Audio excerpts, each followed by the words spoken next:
Mysterious death of NDPS case accused in Dipu jail, family alleges police involvement. Ajay Nair, aged around 25, a resident of Horilal Basti, Dipu, who was arrested on 2nd of August 2025 in connection with an NDPS-related case, died under mysterious circumstances at the district jail, Dipu, on Wednesday night. According to police sources, an attempt was made to inform Nair family soon after his death, but their phone was unreachable.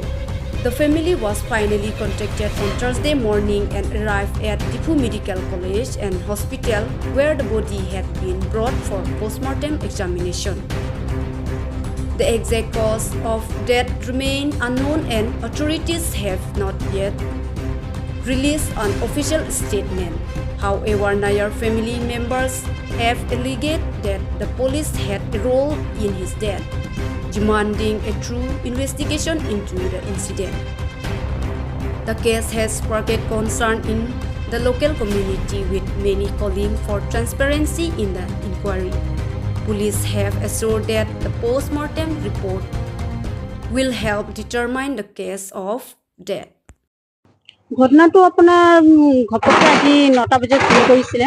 Phone কৰাৰ পাছত কৈছে এনেকা মানে মানুহ আপোনাৰ নাই, আপোনাতে আহি চাই লওক বুলি কৈছে। কেতিয়া ফোন কৰিছে আপোনাক? ৰাতিপুৱা 9টাত কৰিছে। তাৰপিছত আমি ইয়াত অহাৰ পাছত আমাক ক'লে আকৌ বেলেগ কথা ক'লে, ৰাতি ফোন মাৰিছিলোঁ আপোনাৰ ফোন লগা নাই, সেইকাৰণে আমি মানে ৰাতিপুৱা আপোনাক জনাইছোঁ বুলি।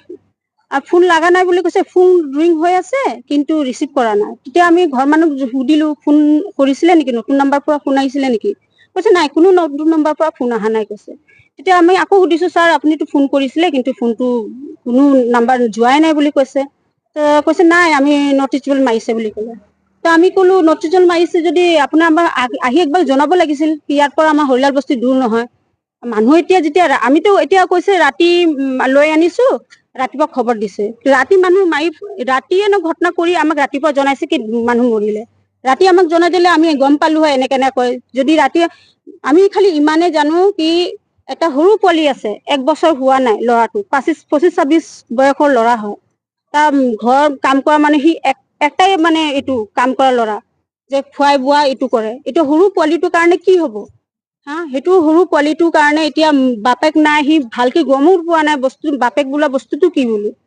সেইকাৰণে আমি ন্যায় বিচাৰিছো যে ডিষ্ট্ৰিক্ট জেলৰ পুলিচক আমি দোষ দিম যে সিহঁতে ইমান লাপৰৱাহ কৰাৰ কাৰণেহে আমাৰ ভাইটি গুচি গ'ল। সেইকাৰণে আমি বিচাৰিছো আমাক ন্যায় লাগে। সেইটো সৰু পোৱালিটোৰ কাৰণে কি হ'ব ভৱিষ্যত, সেইটো কাৰণে আমাৰ ন্যায় লাগে। যদি এইটো ন্যায় যেতিয়ালৈকে আমাক নাপাওঁ আমি ইয়াৰ পৰা ওলাই নাযাওঁ। আমাক এইটো ন্যায় দি আমি তেতিয়াহে গম পাম কি আচল কথাটো সঁচা কথাটো ওলাই দিলেহে আমি গম পাম এইটো এতিয়া আমি যোৱাৰ লগে লগে আমাক চাব দিয়া নাছিল। আমি অলপ জোৰজবস্তি কৈছো এটা ফটো এটা ল'ম যাব দিয়ক বোলে, তেতিয়া আমাক সোমাব দিয়া নাছিল। তথাপি মই এটা ভাইটিক ক'লো তই সোনকালে যেনেকে হ'লেও ফটোটো ল'ব চেষ্টা কৰ। সি যেনে তেনে গৈ ভিতৰত যায় এটা ফটো ল'লে। তুলি অনাৰ লগত গা পুৰা দাগি দাগ, গাত দাগি দাগ আছে, মুখখন কোলা হৈ পৰিছে।